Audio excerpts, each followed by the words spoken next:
안녕하세요. 저는 42살 직장인 남자입니다. 8살짜리 아들 하나 있고요. 37살 아내가 있었어요. 작년까지는 남부럽지 않은 화목한 가정이었지만 아내의 외도로 이혼하게 되었습니다. 그리고 최근 도대체 무슨 염치인지 제게 찾아와 현관문을 두드리더군요. 충격적인 몰골로 와서는 저에게 미안하다며 한 번만 용서해달라고 했습니다. 하지만 저는 현관문을 굳게 잠그고 있었어요. 사랑 찾아 모든 걸 다 내팽개치고 떠난 사람이 저런 몰골로 찾아오니 마음이 무겁긴 했습니다. 하지만 받아줄 수 없었어요. 심지어 제 탓을 하며 저의 취미생활 때문에 벌어진 일이라고 하는데 들으면 들을수록 이제 화까지 나더군요. 그래서 한번 적어보려고 해요. 제가 겪었던 일들 그리고 최근 벌어진 일까지 이번엔 모두 정리하며 머릿속을 다 털어버리려고 합니다. 제가 사진을 시작하게 된 지는 5년 정도 되었습니다. 5년 내내 사진을 했던 건 아니고 4년 정도 하다가 쉬게 되었거든요. 그것도 아내가 그만하라고 난리를 치는 바람에 접었는데 그게 다 이유가 있었네요. 처음 사진을 시작하게 된 계기가 아이 때문이었어요. 아이 사진을 찍으면서 점점 사진에 흥미가 생겼고 아이 사진 말고 다른 사진들도 혼자 찍어보기 시작했는데 정말 배워야 할 것들이 많더라고요. 그러다 동네 근처 대학교에 사진 강좌가 있다는 걸 알게 되었고요. 신청하려 했습니다. 그때 아내는 뭐하러 30만 원을 쓰냐며 반대했지만 제가 고집을 부려 배우기 시작했습니다. 그때 친해진 사람들끼리 자연스럽게 사진 동호회로 연결되었고요. 동호회를 하자고 결성된 이유가 강사님 때문이었어요.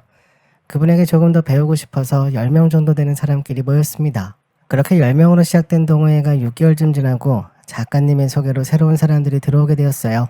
그때부터 진짜 동호회 느낌이 나기 시작했습니다. 지금의 상간남도 그때 처음 만나게 되었고요. 새로 만난 사람들은 다들 숙련자들이었고 그중 제일 대단했던 사람이 그 상간남입니다. 자신을 임대업 하는 사람이라고 소개한 그 사람은 나이는 저보다 5살이 많았고 후덕한 인상에 그냥 성격 순한 동네 좋은 아저씨 같았어요. 사진 장비들도 엄청나긴 했었고요. 어느 동호회나 마찬가지겠지만 이런 동호회가 결성이 되면 나중에는 결국 잡음이 많이 생기거든요. 사진 동호회도 비슷하다고 했어요. 장비병에 걸리거나 술병에 걸리거나 한다던데 제가 그 동호회에 남았던 이유는 인터넷이나 소문으로 들었던 것보다 진짜 학구적이더라고요. 사진 이야기만 했으니까요. 저도 그때 이야기를 들으면 나름 배운 것들도 참 많았고요. 동호회도 동호회 나름이라고 생각했습니다. 그렇게 2년 가까이 꾸준히 참석했어요. 장비는 거의 사지 못했었고 그냥 배우러 갔습니다. 그때부터 아내가 점점 불만이 늘어가더군요. 어디서 듣고 왔는지 동호회 나가면 죄다 바람이라고 저에게 여자 조심하는 소리를 참 많이 했네요. 지금 생각하면 그냥 웃기는 소리죠. 그러다 동호회에서 하는 전시회 때문에 좀 자주 나가게 되었는데 아내의 의심은 점점 심해졌고요. 매일매일 제 핸드폰을 검사하고 수시로 의심하고 그러다 결국에는 울면서 소리를 지르더라고요. 그때 처음으로 동호회를 그만해야겠다고 생각했어요. 근데 그만둘 때 두더라도 의심은 풀어야 해서 동호회 형님들과 연락하며 조언을 구했습니다. 그래서 아내를 데리고 동호회에 나간 거고요. 이 방법이 제가 생각해도 가장 깔끔한 방법이라고 생각했어요. 아무리 말로 아니라고 해봐야 믿지 않았으니까요. 동호회 형님들도 차라리 한번 같이 나와서 우리가 활동하는 걸 보여주자고 했었고요. 그게 실수였던 것 같습니다.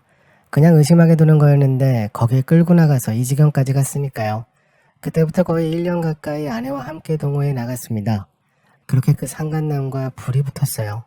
처음에 제가 아내를 데리고 동호회에 나갔을 때 동호회 사람들이 특히 잘해줬어요. 당연히 제 사정을 알던 사람들이라서 그런지 일부러 더 많이 신경 써주는 것 같았어요. 그 덕분에 아내도 점점 인식이 바뀌었고 몇 번 모임에 나가서 식사도 하며 친해지다가 나중에는 출사까지 함께 나가게 되었습니다. 촬영하러 밖에 나가는 걸 출사라고 하거든요. 아내는 주말에 출사 나가는 걸 제일 좋아했습니다. 자주 나가지는 않았고 한 달에 한 번 정도 갔어요. 버스를 한 대 빌려서 내려갔고요. 아침에 모여서 갔다가 늦은 점심을 먹고 올라오고 했습니다. 야외 촬영을 할 때 위치가 정말 중요하거든요. 낚시처럼 포인트 자리가 있는데 거기서 찍으면 웬만하면 사진이 다 괜찮게 나와요. 처음엔 저도 그런 위치를 주변 분들에게 배웠고요. 알려주는 역할은 주로 그 상간남이 해줬어요. 워낙 이미지가 푸근한 인상이라 배우기도 편했고요. 게다가 가진 장비들도 워낙 좋은 것들이라 구경하는 재미도 있어서 인기가 많았습니다. 역시나 저희 아내도 그 사람만 따라다니더라고요. 신기하다고 하면서요. 물론 저도 함께 있었어요. 특히 그 사람이 쓰는 렌즈를 유독 신기했는데 나중에 들어보니 그것 때문에 바람이 시작된 거였어요. 백통 렌즈라고 흰색 대포같이 생긴 렌즈가 있는데 가격도 비싸고요.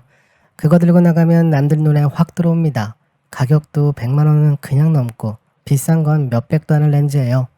아내도 계속 신기하다며 따라다니고 하더군요. 솔직히 그때까지도 크게 의심하지 않았습니다. 다시 한번 말하지만 워낙에 푸근한 아저씨 인상이고 나이도 제 아내보다 10살이나 많았고요. 게다가 유부남이었으니까요. 근데 갑자기 회사 생활도 바빠지고 야근도 많아져서 너무 피곤하다 보니 동호회를 나가기 힘들어졌어요. 원래 하는 일이 바빠지고 하면 쉬기도 하거든요. 저도 그래서 당분간 동호회를 쉬려고 했습니다. 주말에 밀린 잠도 자고 아이와 시간도 보내려고 하는데 아내는 계속 출사 이야기를 하더라고요. 그때부터 사진 동호회는 부부가 함께 공유하는 취미가 되어버렸고 의무감이 생기기 시작했네요. 어느 날부턴가는 우리 동호회 채팅방에 아내도 들어와 있었고요. 저는 계속 동호회에 흥미가 떨어져 나중에는 잘 안 가게 되었어요. 아내는 은근히 나가고 싶어하는 눈치였고요. 그러다 한두 달 정도 불참을 했고 오랜만에 동호회 출사에 나가게 된 날이었습니다. 물론 아내와 함께 갔었고요. 오랜만에 가서 그런지 사람들도 더 반갑고 좋더군요. 그래서 다시 열심히 나가려고 했는데 아내가 화를 내기 시작했습니다. 저보고 동호회에 그만 나가라고 하더군요. 그 당시에도 그게 좀 이상하긴 했습니다. 출사 나가자고 할 땐 언제고 다시 열심히 참석하겠다니 오히려 저에게 동호회를 그만하라는 게 이상했으니까요. 이유는 참 다양했어요. 돈 문제, 아이 문제, 그리고 결정적으로 저에게 둘째를 갖자고 이야기했습니다. 더 늦기 전에 낳고 싶다며 아내가 저러니 저도 그냥 차라리 이참에 다른 취미를 찾자고 생각을 했어요. 그렇게 사진 취미를 완전히 접었습니다. 그게 거의 1년 전 일이에요. 근데 그 비슷한 시기에 아내는 저 모르게 다른 취미를 시작했습니다. 그때부터 그 상간남하고 본격적으로 만나기 시작한 것 같아요. 1년 전이면 제 나이가 41살, 아내가 36살이었고 그 상간남은 46살이었겠네요. 저희 아이는 7살이었고요. 그 상간남을 만나러 나가는 핑계가 항상 일하러 가게에 간다고 하면서 나갔거든요. 그 가게는 아내 지인이 운영했고 재작년부터 일을 시작했던 곳이에요. 실제로 돈을 벌어왔었고요. 근데 거기가 주말에는 일하지 않는 곳으로 알았는데 나갈 구실이 필요했는지 갑자기 말을 바꾸더군요. 장사가 힘들어서 이젠 주말도 나가야 한다면서 돈을 더 벌어보겠다고 저보고 주말에는 집에서 쉬면서 아이랑 놀고 있으라고 했습니다. 저도 그동안 아이랑 시간을 덜 보낸 것 같아서 그러자고 했고요. 주말마다 아내는 일하러 나간다고 했고 가끔은 쉰다고 하다가 언제는 나간다고 했고 출근 시간도 낮에 가다가 밤에 가다가 아주 불규칙하더라고요. 그러다 결정적으로 의심을 하게 된 일이 있었습니다. 그날도 주말이었고 원래는 일이 없었다고 했는데 갑자기 전화를 받고 나가봐야 한다면서 서둘러 준비하더라고요. 급하게 같았고요. 그렇게 오후에 나가서 밤 10시가 돼서 왔습니다. 들어오면서 일이 많다 어쩐다 힘들다면서 오자마자 곧장 씻더니 자더군요. 근데 신고 갔던 신발에 흙이 잔뜩 묻어 있었습니다. 그게 이상했어요. 일하는 가게가 옷가게라고 들었는데 흙이 묻을 이유가 없잖아요. 그래서 곧바로 주차장에 가서 자동차를 보니 운전석 바닥에도 타이어에도 흙가루는 없었고 아주 깨끗했어요. 그때부터 저도 의심하기 시작했습니다. 그렇게 꼬박 한 달을 의심하며 지내다가 결국에는 자동차 내비게이션 영상에서 그 상간남 자동차와 차에서 내리는 모습까지 보게 되었고 그때부터는 의심이 아니라 확신을 하기 시작했습니다. 동호회 지인들에게 연락해보니 그 상간남은 제가 그만두고 나서 똑같이 안 나오기 시작했다고 했고요. 그렇게 하나둘 사람이 빠지다가 지금은 동호회가 해산되었다고 했습니다. 아내는 주말에 또 일하러 간다며 급하게 나갔고요. 밤 11시가 다 돼서 집에 왔습니다. 저는 작정하고 기다렸다가 아내가 오자마자 화를 냈어요. 왜 전화를 받지 않냐고 소리를 질렀습니다. 아내는 제가 갑자기 화를 내자 놀라서 핸드폰을 꺼내더니 통화 목록을 확인하려 잠금을 풀었고 그때 그 전화기를 뺏어다가 화장실로 갖고 뛰어들어갔어요. 그런 무식한 방법이 아니고서는 아내의 핸드폰을 볼 방법이 없었네요. 아내는 소리를 지르며 문을 열라고 하고 저는 몸으로 문을 밀면서 핸드폰을 하나하나 다 뒤져봤습니다. 그렇게 그 상간남의 메시지들을 보게 되었네요. 30분 가까이 화장실 안에서 핸드폰을 봤습니다. 아내는 밖에서 문을 부술기세로 두드렸고요. 어느 정도 문을 두드리더니 조용하더군요. 그렇게 모든 메시지를 다 저장해서 저에게 보냈습니다. 한참 뒤 저도 거실로 나왔습니다. 아내는 옷도 갈아입지 않고 바닥에 앉아 멍하니 있더군요. 그래서 제가 언제부터 만나고 있었냐고 1년 전부터 만났냐고 물어봤어요. 아내는 대답이 없었습니다. 저는 계속 아내에게 소리를 질렀습니다. 내비도 이미 다 봤고 메시지에 사진 찍고들이 그런 것도 다 봤다고 왜 아무 말도 없냐고 했어요. 끝까지 아내는 말이 없었습니다. 저는 속에서 천불이 났고요. 1시간을 저 혼자 떠들었네요. 아내는 바닥에 앉아 미동도 하지 않았고요. 그때 아내 전화기가 울렸고 목석같이 있던 아내가 갑자기 저에게 달려들더니 전화기를 갖고는 밖으로 나가버렸습니다. 전 곧바로 아내를 쫓아 나갔어요. 전화기는 계속 울리고 아내는 엘리베이터 앞에서 기다리고 있었고 제가 핸드폰을 뺏으려 하자 아파트 복도에서 소리를 지르더군요. 아내가 그러니 저도 어떻게 할 도리가 없었네요. 엘리베이터가 도착했고 저도 함께 내려갔습니다. 1층에 도착하자 아내는 곧장 자동차로 뛰어가려 했고 제가 막았습니다. 누구냐고 전화기 내놓으라고 했어요. 그러자 아내는 고래고래 소리 지르기 시작했습니다. 결국 경비원분들이 달려오셨고요. 다짜고짜 저를 붙잡더니 말리더군요. 저는 계속 남편이라고 놓으라고 했지만 아무도 제 말을 듣지 않았고 그렇게 아내는 차를 타고 아파트를 빠져나가 버렸습니다. 전 계속 아내에게 전화해봤지만 받지 않았어요. 그래서 바로 그 상간남에게 전화해봤습니다. 근데 역시나 받지 않았네요. 직접 찾아가려고 동호회 지인들에게 다 전화해서 주소를 물어봤지만 대충 지역만 알지 어딘지는 다들 모른다고 했고요. 아내는 전화를 받지 않고 그 상간남도 이제는 전화기를 꺼놓고 있었고요. 그렇게 그 둘은 전혀 연락이 닿지 않았습니다. 돌아버리는 줄 알았네요. 제가 조금 더 침착하고 냉철하게 했었을 거라며 후회도 했습니다. 미행도 해보는 건데 너무 무식하게 불륜 사실을 찾아버려서 이렇게 돼버린 건가 싶었어요. 그래서 전문가에게 도움을 구하기로 했습니다. 지푸라기라도 잡는 심정으로 변호사 사무실을 갔습니다. 상담도 받고 제가 준비한 자료와 지금 현 상황을 자세하게 설명하고 연락이 닿질 않는다고 이러면 이혼 소송도 위자료도 받지 못하는 거 아니냐고 물어봤어요. 그러자 변호사님이 저에게 그 상간남의 이름과 핸드폰 번호는 알고 있냐고 하더군요. 그래서 당연히 2년 넘게 알던 사람이라 그건 알고 있다고 하자 그럼 소장 보내는 데는 아무 문제 없다고 했습니다. 비슷한 경우가 많다고 하더군요. 그래서 상간남의 이름과 휴대폰 번호만 알면 이동통신사에 사실조회 신청을 할 수가 있고 그걸로 안 되면 문서 제출 신청하면 된다고 걱정하지 말라고 하더군요. 그렇게 그 상간남에게 위자료 청구 소장을 보냈고 아내의 이혼 소장은 처가로 보냈습니다. 그리고 얼마 지나지 않아서 그 상간남의 부인이라는 사람에게 연락이 왔어요. 엄청 화가 나 있더군요. 제 아내 욕을 심하게 하다가 갑자기 죄송하다고 사과하다가 하면서 이야기를 나눴고요. 그 여자도 보통이 아니었네요. 그래서 그냥 하고 싶은 대로 마음껏 하시라고 저는 이제 남남이라고 했습니다. 그렇게 시간이 흘러 이번엔 아내에게 연락이 왔어요. 저보고 이혼하자고 하더군요. 위자료도 주겠다고 바람을 피워놓고는 아주 뻔뻔하게 이혼 이야기를 해서 어이가 없었네요. 저보고 돈은 걱정하지 말라고 위자료랑 다 줄 거니까 이혼하자고 하더군요. 저는 일단 사과부터 하라고 그게 먼저라고 했고 이혼을 서두르는 모습이 너무 수상했습니다. 그래서 제가 괘씸해서 재산 분할은 못한다고 했어요. 이대로는 이혼 못한다고 했습니다. 그러자 아내는 무슨 소리냐고 하다가 결국 재산 분할 포기하겠다며 그 돈 없어도 지장 없다고 안 받겠다고 하더군요. 솔직히 그땐 이미 갈 때까지 간 상태여서 옳다쿠나 하고 이혼했습니다.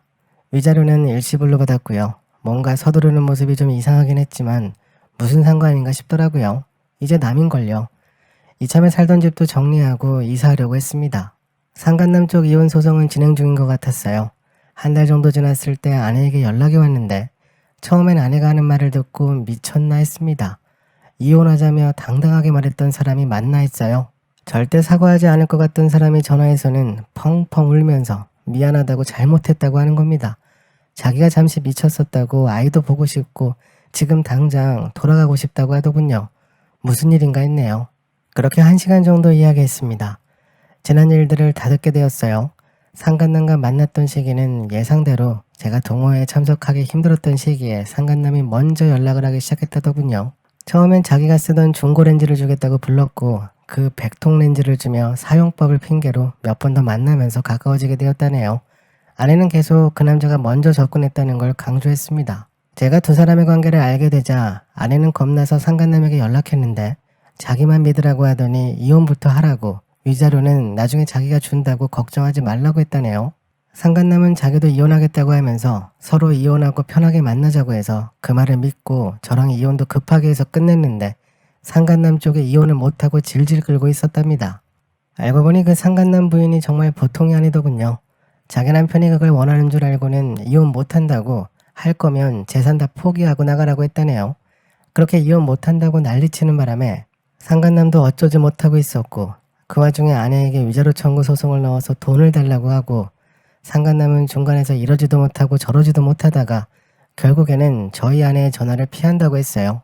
아내는 자기도 사기당한 거라고 상간남이 엄청난 사기꾼이라고 저에게 울며 이야기했지만 그 소리를 들을 때마다 짜증이 더 났습니다.